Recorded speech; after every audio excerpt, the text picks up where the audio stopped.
Magandang araw mga kaibigan. Ako mga kaibigan na mainit itong pag-uusapan natin. Pinalayas sa mga buhaya sa gobyerno. Senator Soto at Lacson, tuluyan ng mga senador na protektor at mga notorious sa pondo. Boy Dila na gulantang sa matinding pasabog. Matapos ibunyag ni Senator Lacson ng mga kabalbalan ng mga kontraktor at mga politikong sangkot sa malawakang korupsyon ng flood control project, lalo na sa baluarte ni Joel Villanueva na tila sentro ng mga kabalbalan at ghost project. Samantala, matindi naman ang suporta ng taong bayan at ilang senador sa mga isiniwalat ni Senator Lacson. Kaya naman, matapos binahan ng kahihiyan ang ilang kontraktor, politiko at opisyal ng DPWH, abay matindi ang panawagan na dapat na silang palayasin at panagutin. Todo hugas kamay naman ang mga senador na dawit umano sa mga kabalbalan ng Ghost Project. Kaya naman harapang binira ang mga alipores ni Duterte dyan sa Senado. Nako, abangan nyo po yan. Yan ang pag-uusapan natin. Pero bagong lahat, pakilike po muna ating video, pakishare na din po at subscribe na po kayo sa ating channel. Unahin na po muna natin ito mga kaibigan, itong mga kabalbalan ni Boy Dila. Matapos kumalat sa social media ang throwback photo ng dating district engineer ng Bulacan na si Henry Alcantara kasama ang utol ni Senator Tess Daman Joel Villanueva, lumutang naman ang isa pang throwback video ni Senator Villanueva sa isang event sa Bulacan. Ito ay distribusyon ng AICS o Assistance to Individuals in Crisis Situations Program in the Philippines. Si Senator Joel mismo ang nagpakilala kay Engineer Alcantara. Ang ating po district engineer na taga-Bukawi, sabi po niya siya ay pinakamagandang lalaki na district engineer ng DPWH, si Henry Alcantara. Grabe mga kaibigan, kaya hindi maiwasan ng mga kababayan natin na sabihin talaga dito kay Joel Villanueva na napakasinungaling. Mantakin nyo mga kaibigan, sabihin niya na wala daw siyang kakilala, wala daw siyang kilala na kahit sino na nasasangkot dito sa mga kabalbalan ng flood control project dyan sa Bulacan. Tapos malaman-laman natin, eto, di ba, pinapangalandakan mo din sa mga kababayan mo ang poging-pogi na district engineer. Tapos sasabihin mo sa amin, wala kang kakilala. Abay, matindi talagang kakapalan ng mukha, no? Si Engineer Alcantara ang isa sa binanggit ni Senator Franklin Lacson sa kanyang expose sa Senado nitong Miyerkules, kasama ang pumalit sa kanyang pwesto na si Engineer Bryce Hernandez. Ayon sa mga contractors at DPWH officials na nakipag-usap mismo sa akin at aking staff, ang dalawang ito ay halos pareho lang ang pagmamahal sa pera. Marami naman ang nakapansin sa mamahalin umanong brand ng relong suot ni Senator Villanueva noong Blue Ribbon Committee hearing na ₱1,000,000 ang halaga. Pero as early as August 11, mariin na ang pagdistansya ni Senator Joel na may kaugnayan siya sa mga kontraktor sa Bulacan. Oo nga mga kaibigan, napansin nyo yun. Nung pumutok yung issue regarding nga dito sa mga kabalbalan sa flood control project, abay ito yung unang bumuboses Napansin nyo, siya yung nagsasabi na walang kinalaman dyan ang Senado. Wala daw mga senador na sangkot dyan. Puro congressman lang. Tapos ngayon mga kaibigan, matindi. Sa ngayon mga kaibigan, si Escudero, siya, si Boy Dila, di ba?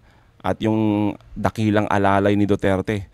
Tapos itong si Mark Villar mga kaibigan. Ito yung mga pangunahin na senador ngayon na nasasangkot nga at nakakaladkad yung pangalan nila dito sa usapin ng mga kabalbalan na proyekto.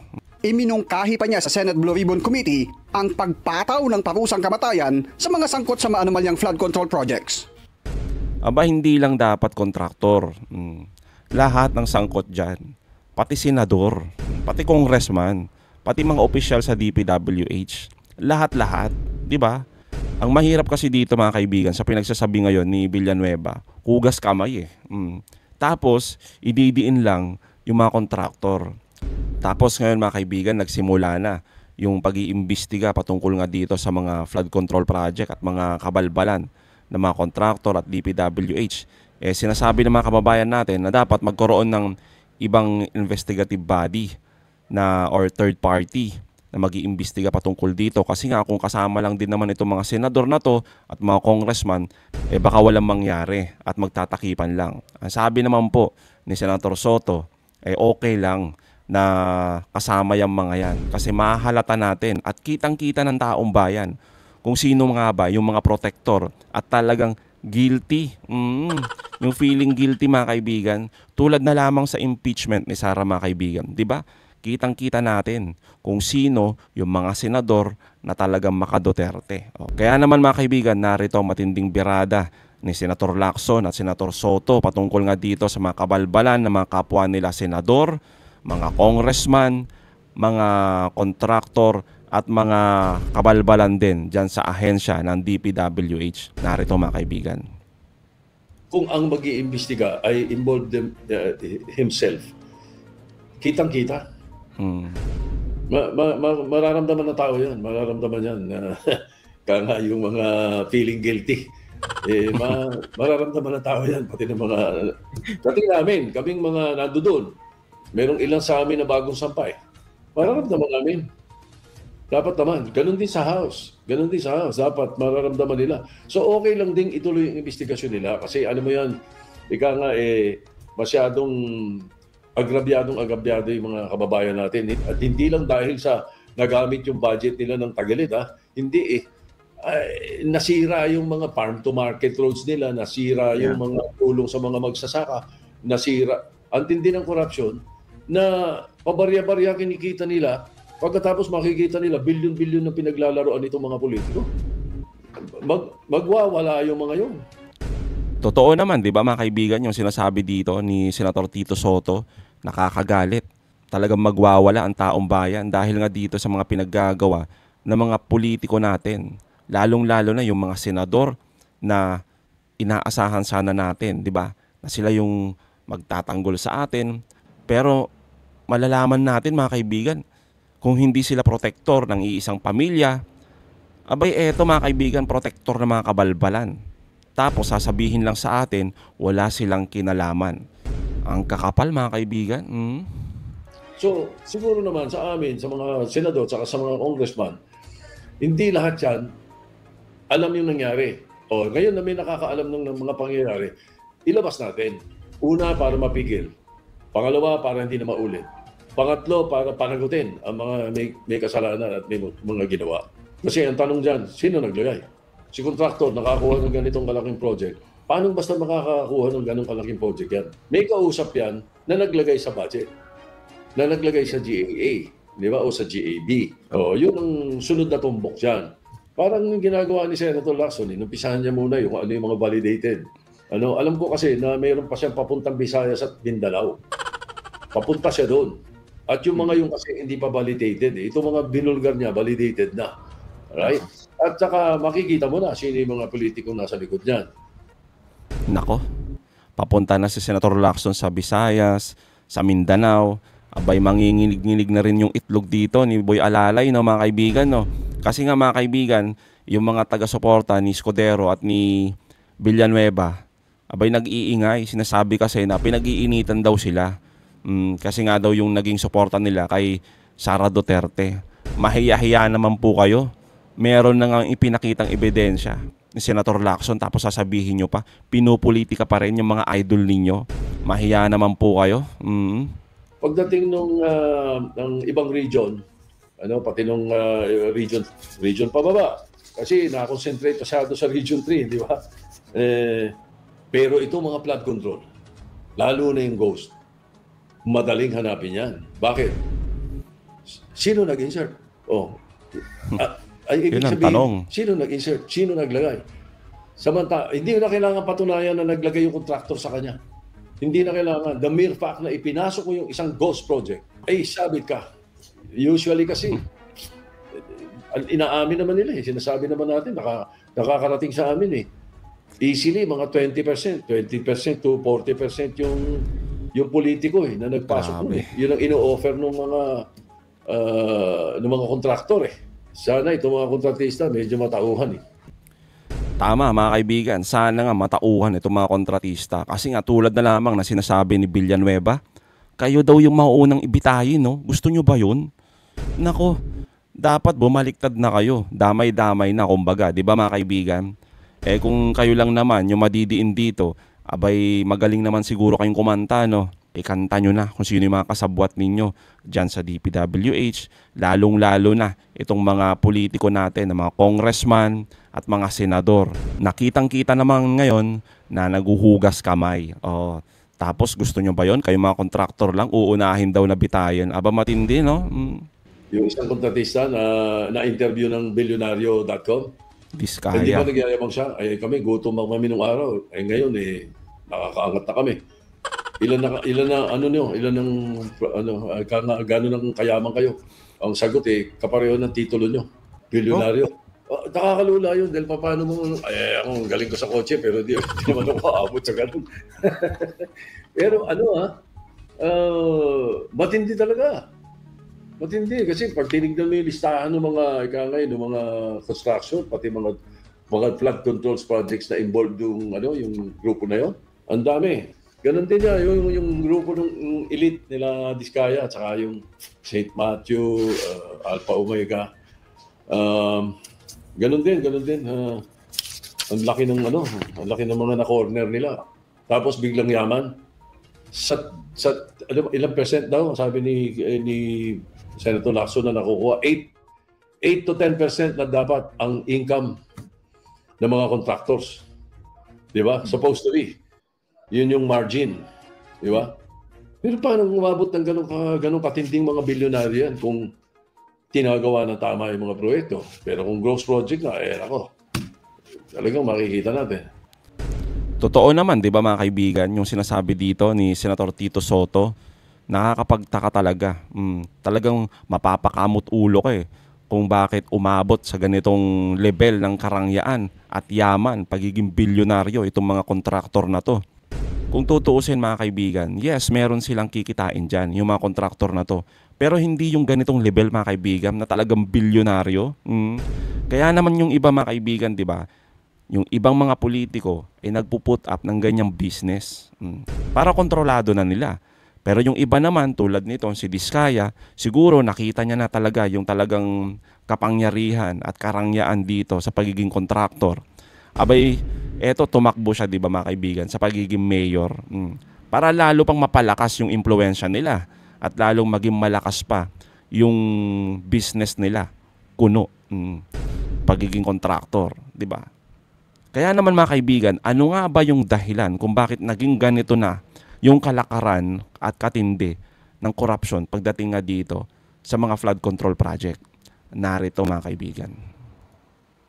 Sumobra na yung kanilang self-confidence na kung saan dinisregard na nila yung public perception, dinisregard na yung public opinion, dinisregard na yung public need, lahat ng tungkol sa publiko, sinarhan na nila yung kanilang mga mata dahil nga hindi na makontrol yung grid. No, dahil hindi na nagkasya doon sa racket na may porsyento rito, may porsyento doon, sinagad na hanggang sa umabot na sa ghost project. Totoo naman, di ba mga kaibigan? Kaya malaking pasasalamat talaga natin kay Senator Lacson. Grabe mga kaibigan, kung hindi pa nakabalik si Senator Lacson sa pagiging senador, nako mga kaibigan, enjoy na enjoy itong mga kontraktor na to at yung mga iba pa nakasabwat dito. Lalong-lalo na mga kaibigan, yung mga politiko dyan sa Kamara at Senado na patuloy na ginagawa tayo mga tanga at bobo. Kaya maraming salamat Senator Lacson at sa mga iba pa mga kaibigan na mga personalidad na patuloy na lumalaban dito nga sa mga malalang korupsyon na nangyayari sa ating bansa. Nilahat ko nga yung partihan dun Ako mismo nagulat na marinig ko sa mga contractors mismo. Pagka malaking proyekto, 0.5%, 0.5% ang sa COA. Pag maliliit na proyekto lamang, siyempre, maliit yung quantity, maliit yung volume, umaabot ng 1%. So, sabagay, hindi na rin bago ito kasi natatandaan ko 23 years ago, 2002, March 23, 2002, yung aking unang-unang privilege speech, Living Without Pork. No? At sinabi ko na rin doon, meron ding share ang COA, mga resident COA ito. Sa flood control projects, 2 steps pa nga yung dapat may monitoring na para sundan kung tama yung implementasyon. Kasi sa District Engineering Office, once na may bumagsak na pondo, halimbawa, ang modus operandi kasi, yung isang mambabatas, magbabagsak based sa kanyang insertion. Halimbawa, nagbagsak siya ng 10 billion pesos sa isang distrito. kausap na niya yung district engineer. Yung appointment o designation ng district engineer, malaki yung kinalaman dyan ng district representative. Although nag-overlap, hindi naman pareho yung jurisdictional area ng engineering district at saka ng legislative district, pero nag-overlap din yan. So, bago ma-appoint ang isang district engineer, karaniwan, kailangan may basbas o kaya rekomendasyon ng district representative. So, doon pa lamang, meron ng collusion. So, pagka nandyan na yung district engineer at binagsakan ng pondo, 10 billion, sasabihin niya, sa akin yan, bahala ka na dyan. Minsan nga, ang balita nga namin, ina-advance pa yung 25% doon sa tinatawag na funder Grabe, mga o yung kaibigan. proponent ng insertion. So 25%, hinuhulog-hulugan na yun ng district engineer. Siyempre, contribution na yun ng mga suking contractors. Ngayon, sumaganda kasi minsan, hinihiram na ng district engineer yung lisensya ng contractor. Ngayon, pagka meron ng mga project, gagawa na yung district engineer ng tinatawag na project designation order. Mag-a-appoint siya ng project engineer. Bata niya rin yun. At kung kasama sa sindikato, alam na nila yung gagawin nila. Siya rin na mag-a-appoint tong site inspector, yung team. Sila naman ng mga ngasiwa, magmamonitor kung tama implementasyon, tama sa design, tama yung specs at lahat. So pag sindikato ng ganon, papel na lang ang umaandar. Yung mga pinipili ng ibang proyekto na pagkalalayo na hindi ma-access ng publiko at hindi mararating ng media, doon nila ini-implementa yung ghost project. I-certify na lang completed yung proyekto maski wala nagawa. Kaya pala mga kaibigan, karamihan talaga ng mga ghost projects na to ay nilalagay talaga sa malalayong lugar. Yung pala talaga ang dahilan. Para hindi na talaga abot ng kung sino man, lalo na ang media. Pero, pasensya na po kayo mga kontraktor. Meron tayong senador na katulad ni Senator Lacson. Di booking kayong lahat, di ba? Posibleng meron ding senador na nag-insert at may kabahagi rin siya doon sa 25% na share ng tinatawag na funder o yung proponent o sponsor ng insertion. Ayan na, malinaw, posible na mayroong mga senador, di ba, na talagang tumatanggap ng mga ganitong kabalbalan at mga protector. At hindi lang protector, minsan sila nga talaga mga kaibigan yung talagang utak nito Kasi nga, sila mismo yung nag-i-insert dito mga kaibigan ng mga pondo. Tapos sasabihin lang mga kaibigan ng mga ibang mga senador, wala daw silang alam. Kapal ng mukha. Kaya nga napaka-importante itong concurrent resolution na kung saan isama sa full disclosure, sa full transparency ng deliberasyon, yung identities ng mga proponents, ng mga insertions. Yan. Ito napaka-importante kasi madaling maturo kung pumalpak yung implementasyon. Matutukoy natin sino yung congressman o sino yung senador na nag-insert o nag-author o nag-propose noong amendment o amendments, aka insertions. The bigger challenge will come after nitong mga, hindi lang sa aking privilege speech, naglalabasan na parang kung saan lumalabas ngayon yung mga anomalous na mga flood control projects. Sana yung sumbong sa Pangulo.ph website, hindi lang ma-limit sa mga flood control projects. Sana ma-expand na ito to include all infrastructure projects na kung saan may access, may direct line ng publiko sa Office of the President para i-report yung kanila na mamonitor.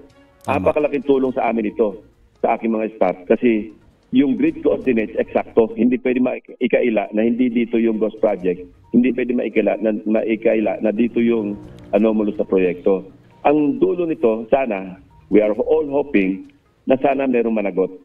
Sana merong malalaking tao na makasuhan, ma-prosecute, ma-convict, at makulong.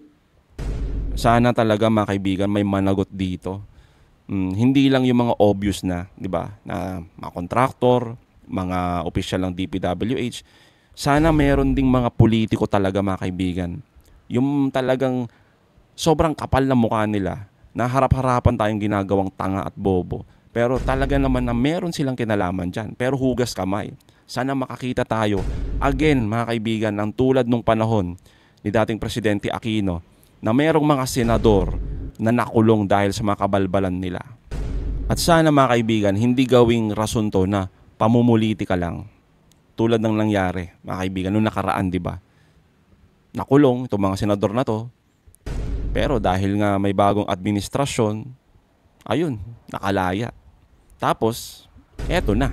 Yung iba dito, kala mo talaga champion sa anti-corruption, mga kaibigan. Kakapal ng mukha Diba? Nakakagigil. Tapos mga kaibigan, itong ibinunyag ni Senator Lacson, nila Tito Soto, ng mga kabalbalan ng mga kontraktor at mga opisyal dyan sa DPWH, abay matindi ho yung panawagan na sana mag-resign itong sekretary mismo ng DPWH. Pero mga kaibigan, ang ginawa niya, imbis na sana siya yung mag-resign, delikadesa na lang sana. Abay, ito yung ginawa niya mga kaibigan. Ito ho yung ginawa ni Secretary Bunuan. Abay, sinibak niya po, pinalayas niya yung Bulacan DPWH District Engineer. Samantala mga kaibigan, ito Secretary, ang panawagan ng taong bayan, konting delikadesa naman, di ba? Ano pang hinihintay mo? Mag-resign ka na. Huwag mo nang hintayin na sibakin ka pa ng Pangulo. Di ba? Mahiyahiya naman po kayo. Palpak po yung ahensya ninyo. Anong ginagawa ninyo? Kayo po yung sekretary dyan sa ahensya ninyo. Bakit nagawang makalusot ang lahat ng ito sa pamumuno ninyo? Di ba? Tapos, ang dami nyong palusot. Sinasabi ninyo, yung isang ghost project dyan sa Bulacan, isolated lang. Ang tindi talaga ng palusot. Sinampal na nga kayo ng ebidensya ni Senator Lacson, sasabihin mo pa, isolated case lang yan.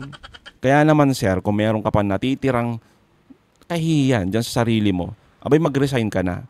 Hindi naman sinasabi na mayroon kang kinalaman dito or kasabwat ka, isa kang bayaran, no? Hindi naman ho ganun Kasi nga magkakaroon pa ng investigasyon. Pero dito kasi, pagtanggap na talagang naging palpak yung pamumuno mo, di ba? Kaya dapat lang na sana mag-resign ka na, di ba? Ibigay mo na sa iba. Huwag mo nang ipagpilitan pa sana. Huwag mo nang gayahin yung mga ibang politiko, lalo na yung mga ibang senador na sinasabi na wala daw silang kinalaman, tapos hindi daw sila tumanggap. Pero eto mga kaibigan Eto mga kaibigan. Ayon mismo mga kaibigan sa PCIJ, investigative journalism ito mga kaibigan ng Pilipinas, si Senator Joel Villanueva daw ay nakatanggap ng 20 million campaign funds mula sa New San Jose Builder. Mga kontraktor mga kaibigan. May donasyon, tulong dito kay Villanueva. Tapos sinasabi niya lagi mga kaibigan, wala daw siyang kinalaman dito. Ni hindi daw siya tumanggap, ni hindi niya daw kilala itong mga kontraktor na to. Pero eto, tumanggap daw siya ng 20 million. Diba? Aminin mo na. Tulad na lamang ng pag-amin ni Scudero, diba, na tumanggap ng 30 million. Diba?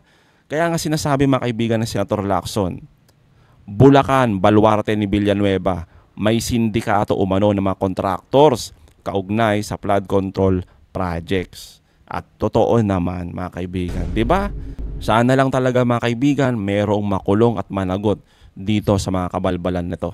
Kaya naman mga kaibigan, anong masasabi nyo patungkol dito? Comment down below. Again mga kaibigan, huwag nyo kalimutan, i-like at i-share natin mga videos. Hanggang sa muli, kita-kita ulit tayo mga kaibigan.